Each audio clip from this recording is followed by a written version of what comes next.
내가 주를 떠나 살까. 아멘.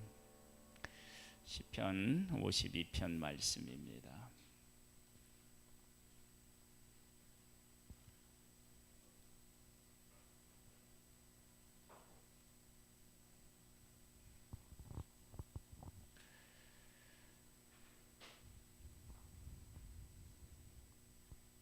(52편에) 대한 배경을 성경에서는 잘 안내해주고 있습니다.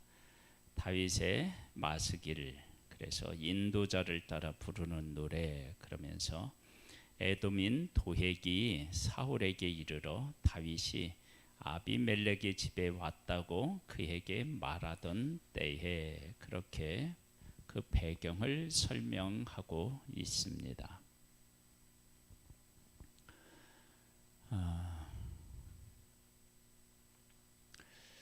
한 사람의 생애는 그 사람의 생애에만 어떤 영향을 미치는 것이 아니라 주변의 사람에게도 많은 영향을 미치게 되어 있습니다.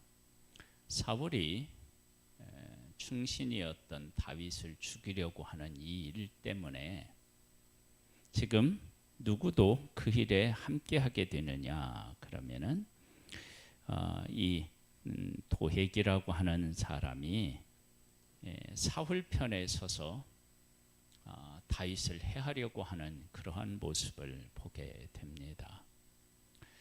거기에 가담하는 도획도 문제고요. 그러한 일을 할 수 있도록 또 장을 마련해놓은 사울도 사실은 문제가 됩니다. 그러니까 우리가 지금 살고 있는 세상은 그러한 세상 속에서 우리가 지금 살아가고 있습니다. 그러니까 내가 의롭고 거룩하고 올바르다라고 하는 그런 길을 걷고 있어도 악인이 있는 한 편안한 삶을 살기가 어려운 경우가 참 많이 있습니다. 지금 다윗이 그러한 경우입니다. 포악한 자여, 네가 어찌하여 악한 계획을 스스로 자랑하는가? 하나님의 인자하심은 항상 있도다. 이렇게 도획이 아비멜렉 제사장하고 있고, 그리고 아비멜렉이 진설병 떡을 주고, 그 다음에 또 뭐예요? 골리앗에게 이겼던 그 칼도 다윗에게 주는데, 이것을 이제 어떻게 해석을 하느냐 그러면 사울은 그 아비멜렉 제사장이 다윗에게 칼을 주어서 사울을 죽이고 왕권을 탈취하려고 한다, 이제 그런 해석을 하는 거예요. 이건 그런 의미가 아닌데 그렇게 해석을 하는 것입니다. 그러니까 우리가 어떠한 의인이 어떠한 행동을 할 때 악에는 그것을 악한 쪽으로 해석을 해서 대응을 한다고요. 그러니까 참 인생이 힘들어지고 고달퍼지는 거예요. 악인도 힘들고 어렵고, 의인도 그래서 어렵고, 주변에 있는 사람들도 그래서 어려워요. 그러니까 우리가 살고 있는 삶의 현장에 이러한 일들은 얼마든지 일어난다는 것을 알 수 있습니다. 네 혀가 심한 그 악을 꾀하여 날카로운 삭도같이 간사를 행하는도다. 네가 선보다 악을 사랑하며 의를 말함보다 거짓을 사랑하는도다. 간사한 혀여, 너는 남을 해치는 모든 말을 좋아하는도다. 도액이 그 다윗을 향하여 뭐 돌을 던지거나 위협을 가하거나 그러지 않았는데, 가서 사울에게 그러니까 다윗과 아비멜렉 사이에 있었던 일을 사울에게 가서 말로 이야기하잖아요. 근데 그것이 얼마나 엄청난 일을 만들어내는지, 그런 것들에 대해서 생각을 하지 않고, 또 그러한 일이 일어난다 할지라도 자기에게 유익이 된다면 얼마든지 할 수 있는 사람이 도액이었는데, 우리의 삶에는 항상 이러한 일들이 이렇게 도사리고 있을 수 있습니다.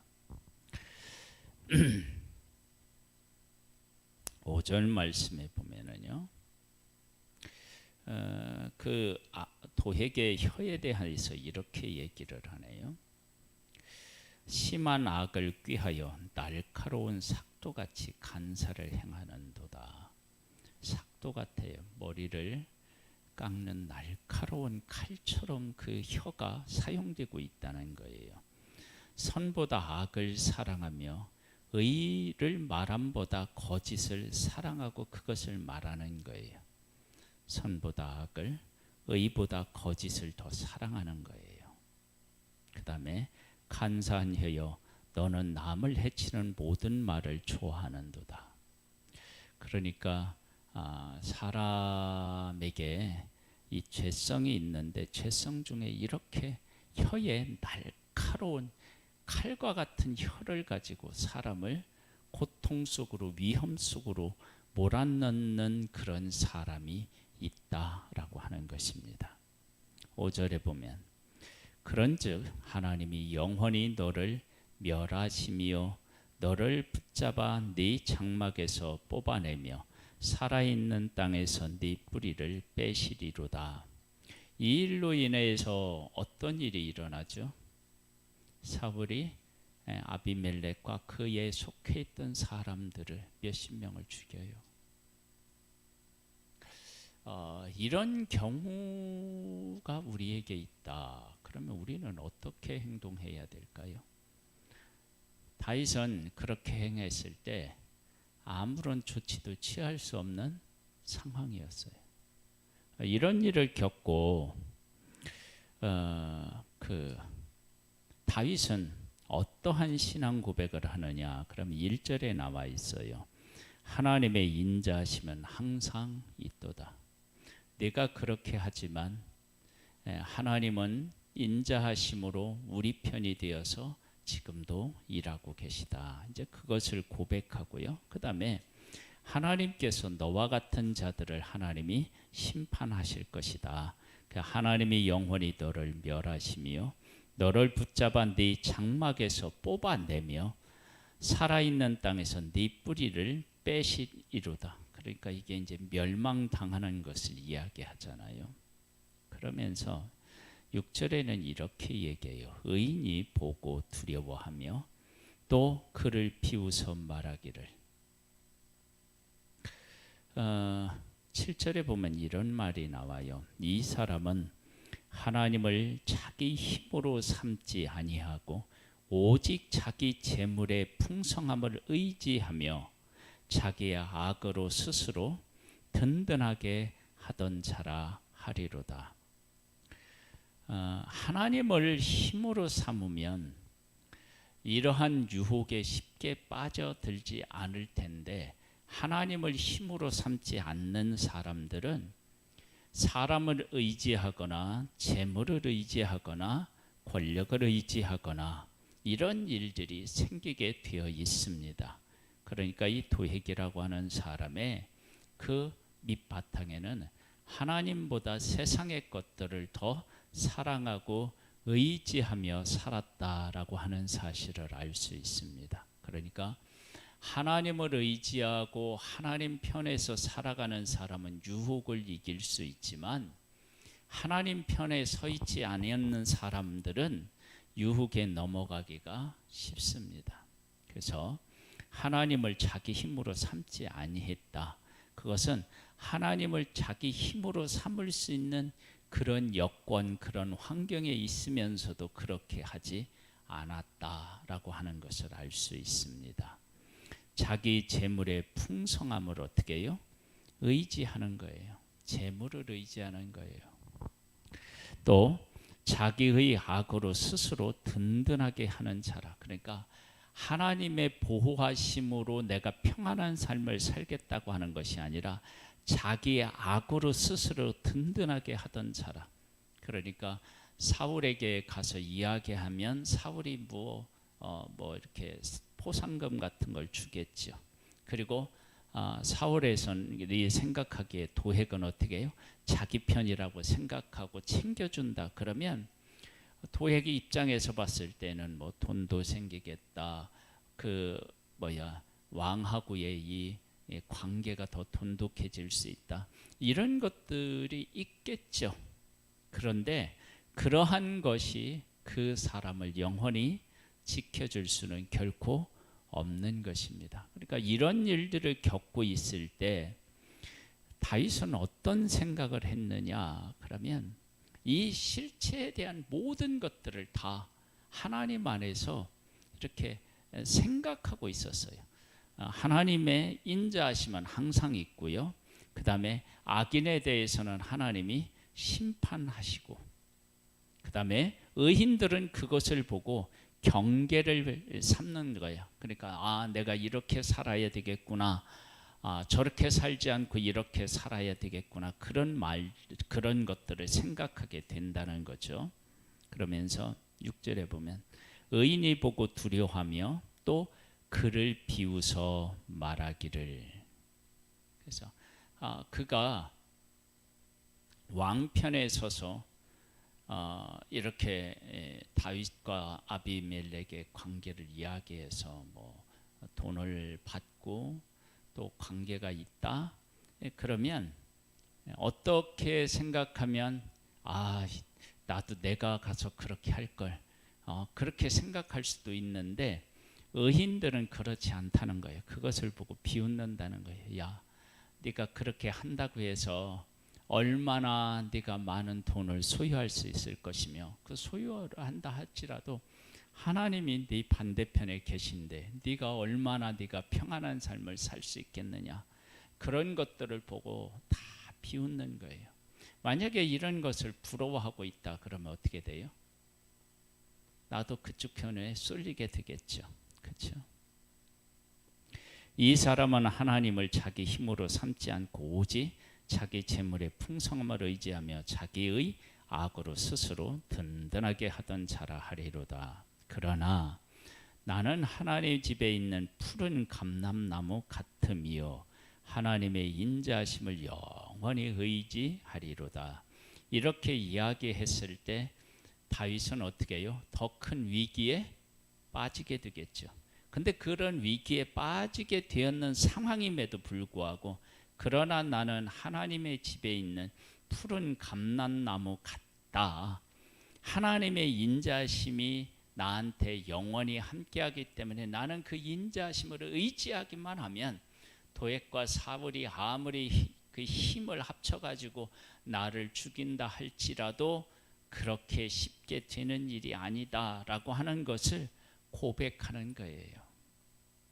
우리가 믿음으로 산다라고 하는 것이 실질적으로 우리 가운데 어떤 일이 발생했을 때 그 일에 대해서 이렇게 하나님 중심으로 해석해내고 그리고 그 해석을 따라서 평안한 삶을 누리며 살아가는 것, 그것이 바로 믿음의 삶인 것입니다. 우리에게도 이런 믿음의 삶이 있기를 바랍니다. 하나님의 인자하심을 영원히 의지하리로다. 그러면서 주께서 이를 행하셨으므로 내가 영원히 주께 감사하고 주의 이름을 선하심으로 주의 성도 앞에서 내가 주의 이름을 사모한다. 그렇게 이제 이야기를 해요. 하나님을 의지했는데 그 하나님을 의지한 것을 응답으로 받는 거예요. 그런데 다윗이 이렇게 사울에게 쫓겨다니면서 이러한 고백을 하지만 실제적으로 보면 이런 것을 피부로 느낄 수 있는 그런 현상들은 거의 일어나지 사실은 않았습니다. 그러면 이러한 때에 하나님이 나한테 응답하셨다라고 하는 것을 어떻게 우리는 삶에서 경험하게 되느냐? 우리는 이런 일이 있을 때 하나님의 응답하면 사울이 변하든지 사울이 죽든지 도액이 하나님께서 치셔서 벌을 받든지 뭐 이런 막 보이는 현상들이 확 일어나고 이런 것들을 기대할 수 있는데 사실 그러한 일들은 삶의 현장에서 그렇게 쉽게 일어나는 일이 사실은 아니에요. 그러면 그런 상황에서 믿음으로 살아가는 사람들은 무엇을 보고 하나님의 응답하셨구나 라고 하는 것을 깨달아 알 수 있느냐라고 하는 문제죠.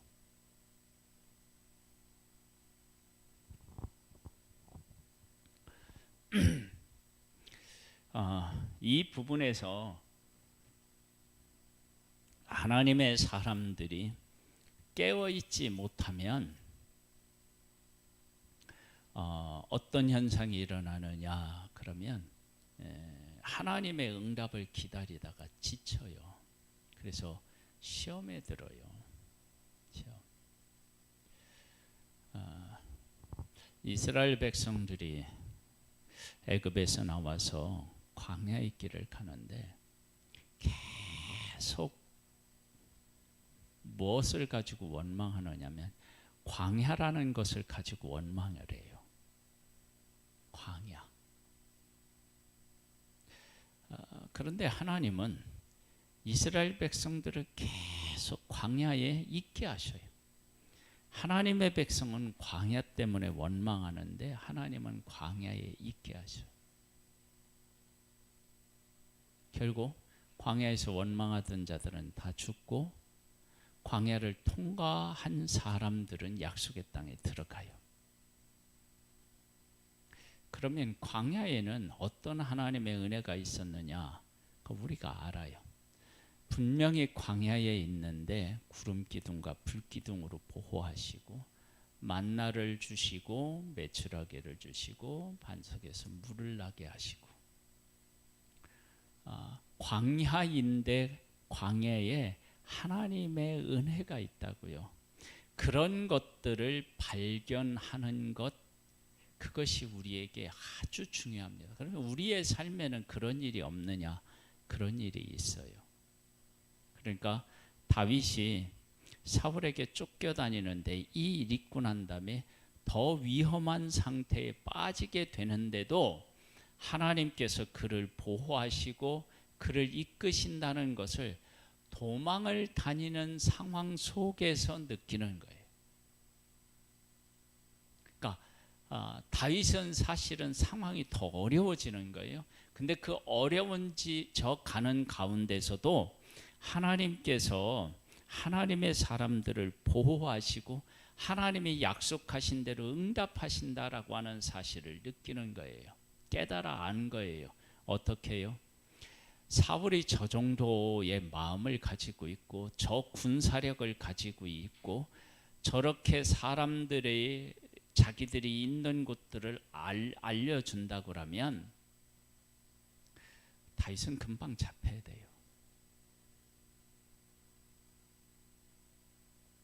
그리고 다윗에게 오는 사람이 없어야 돼요.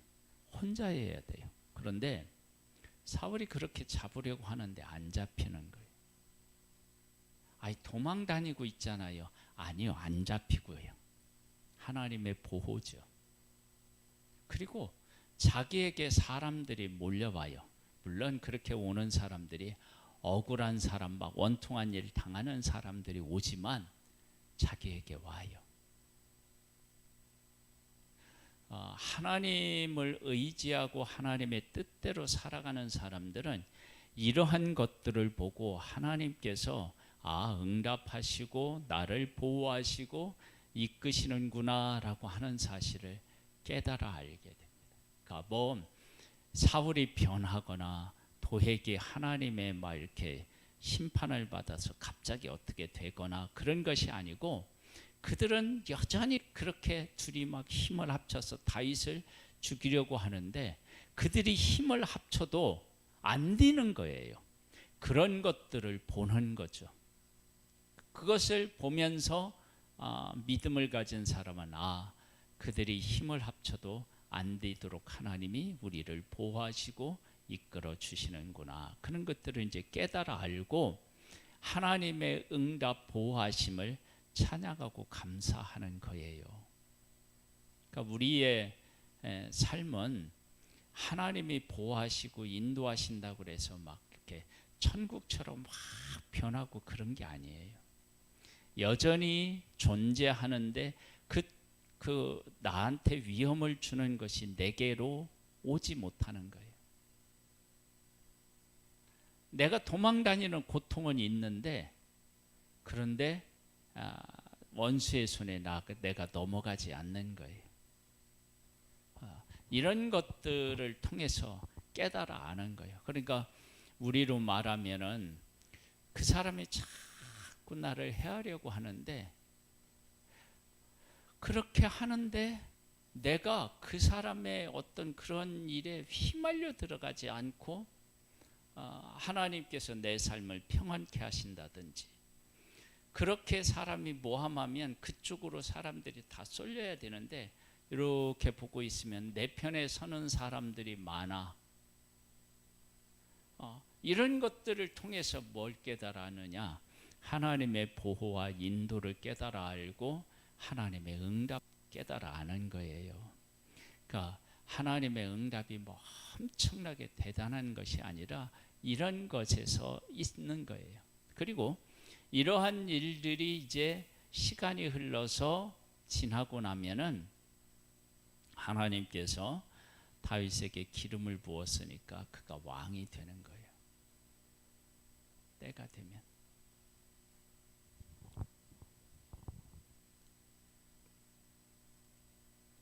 그래서 어떻게 하느냐? 주께서 이를 행하셨으므로 의인은 어떻게 했느냐? 하나님께 영원히 어떻게 해요? 영원히 하는 주께 감사하고 주의 이름이 선하심으로 주의 성도 앞에서 주의 이름을 어떻게 해요? 사모하게 된다. 선하시대요. 즉 뭐냐면 선하시다라는 것은 의인의 편에 서서 하나님이 어떻게 해요? 일하시는 거예요. 그래서 내가 그 하나님을 바라볼 수 있게 되는 거예요. 우리가 인생을 살다 보면 이렇게 이제 사람으로부터 당하는 아픔이 있잖아요. 사람으로부터 당하는 아픔. 그러니까 사람으로부터 이렇게 여러 번 아픔을 겪으면 어떤 일이 있었을 때 사람을 의지하고 싶은 마음이 없어지죠. 근데 지금 여기 뭐라고 나오냐면 주의 성도 앞에서 내가 주의 이름을 이제 사모하고요. 주의 이름이 선해서 주님을 내가 의지하고 감사하고 싶은 거예요. 그럼 뭐냐면 그 어려운 가운데서 한 번도 하나님은 나를 외면하고 모른다 하거나 배신하신 적이 없으시다는 거예요. 다윗이 경험한 하나님이 그런 하나님이에요. 다윗은 지금 도망 다니고 있는데 도망 다니고 있는 그 다윗을 하나님께서 막 도망 안 다니는 상황으로 그렇게 반전시키지는 않으셨지만 하나님이 항상 내가 가는 길에 함께 하시고 동행하시고 보호하신다는 것을 늘 경험하는 거예요. 하나님은 이렇게 우리 곁에 계실 때가 참 많습니다. 우리에게 돈을 주면 얼마나 좋겠어요.